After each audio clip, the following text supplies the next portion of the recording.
Hi, it's Caitlin Hill here, and this is my PowerPoint about ethical dilemmas in supervision.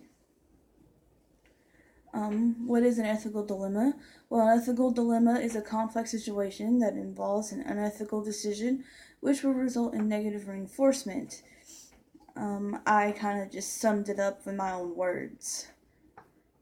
And working on my dilemma. I kind of just been just viewing other my colleagues at my internship and other places, and I understand that social workers at any agency have to respect each other, and sometimes colleagues have the tendency to pick on another colleague because they seem different, and that's the reason why so I've made my dilemma is colleague harassment, harassment or mistreatment in an agency, and sometimes when one or more colleagues are can be continuously picking on another colleague too. It could be just more than one person doing this.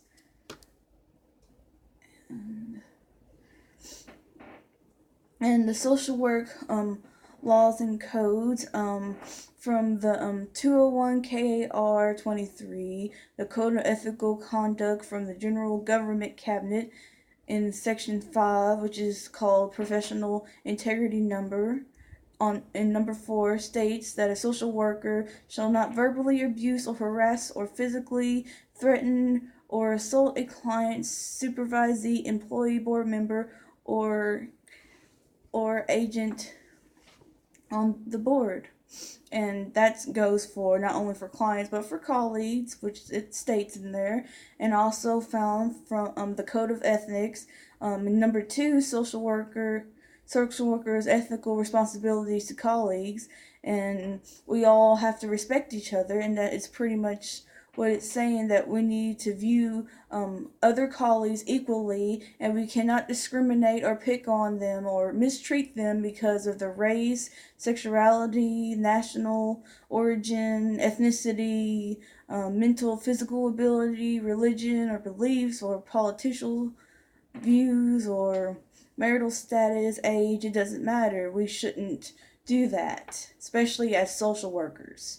And in C, it states that social workers should cooperate with social work colleagues and with colleagues of other profession when such cooperation serves with well-being of clients. And everything we do is for the client's well-being. And picking on each other is not going to help our clients. And decision-making process, I decided to go with the ethical rules screen, and I feel like it can address this dilemma.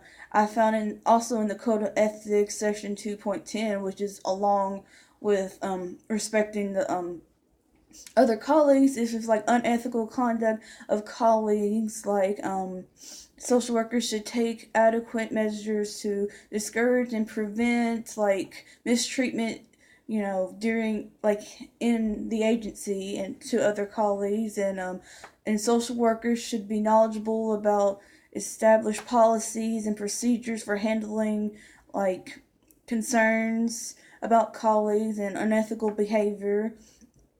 Social workers should be familiar with national, state, and local procedures for handling ethnic complaints, which if a colleague does have issues with another colleague, they should go to the supervisor, which is why we're doing these presentations to figure out what the supervisor would do, or what I would do if I was that supervisor. And social workers who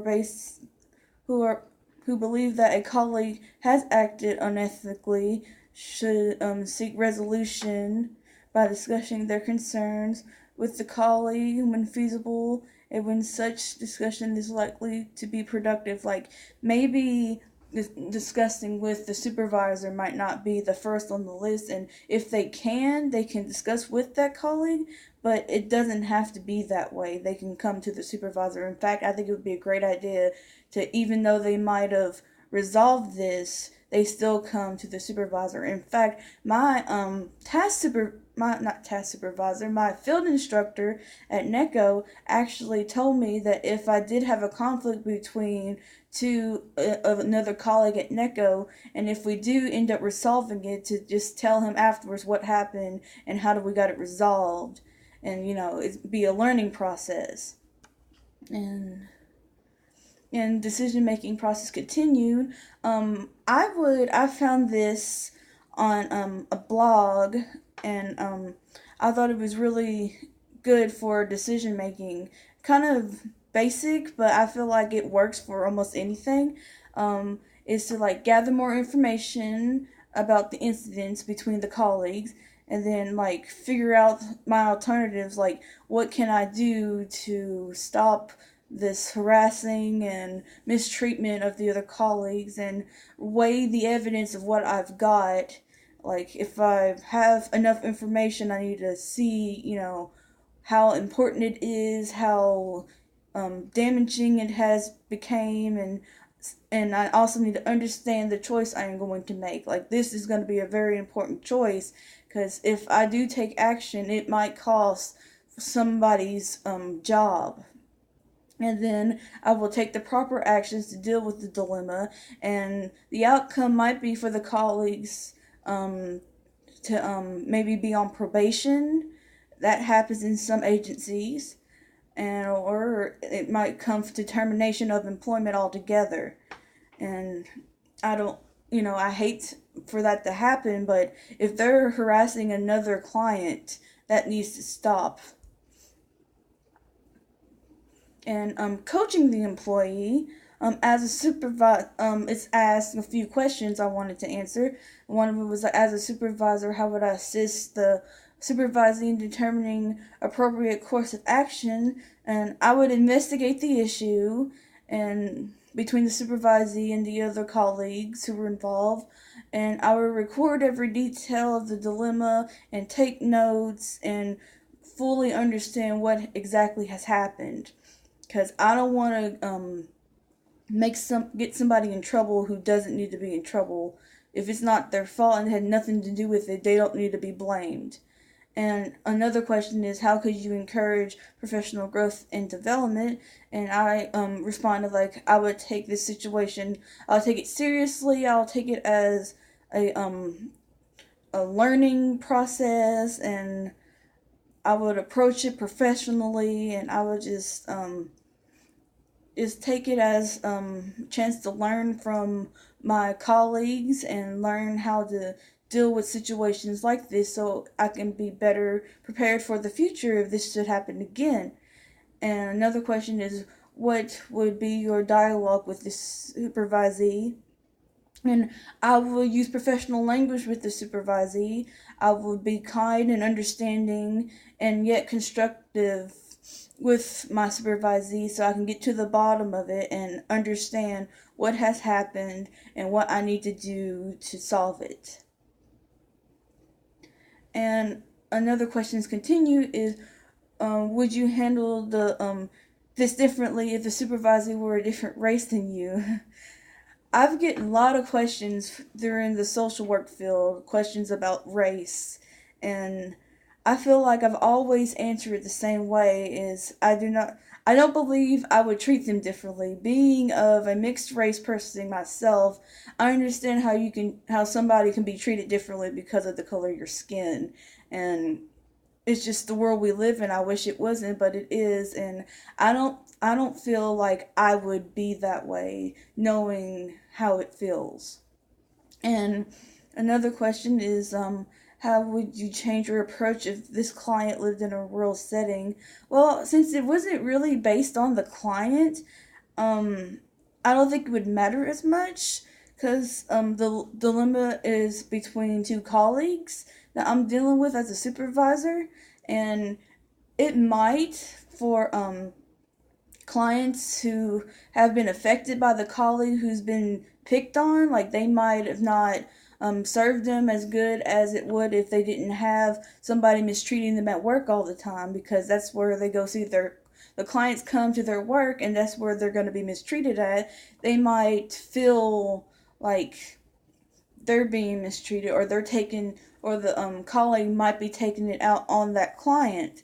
So that client may want to switch social workers because of that, but if they're in a rural setting, they might not be able to because that social worker might be the only one, or it might be two out there, and if the one that was picking on the other one was to be fired from that agency, they would only have to go to the same one, and hopefully that wouldn't affect client and social work relationship, but it may, because we're all human and we all make mistakes and take out our feelings on people who shouldn't have.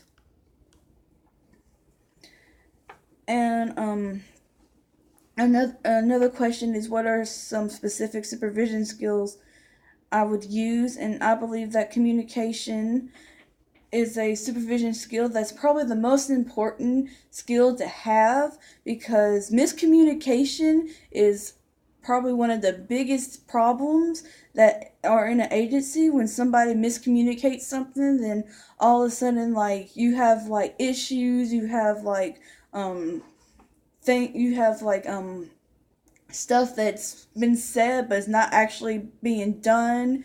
You're misinformed. You can get somebody fired from something they didn't even do, didn't even know about, all because of miscommunication, because somebody didn't listen. And I just feel that a supervisor needs to know how to listen and communicate clearly to their supervisees and to the clients.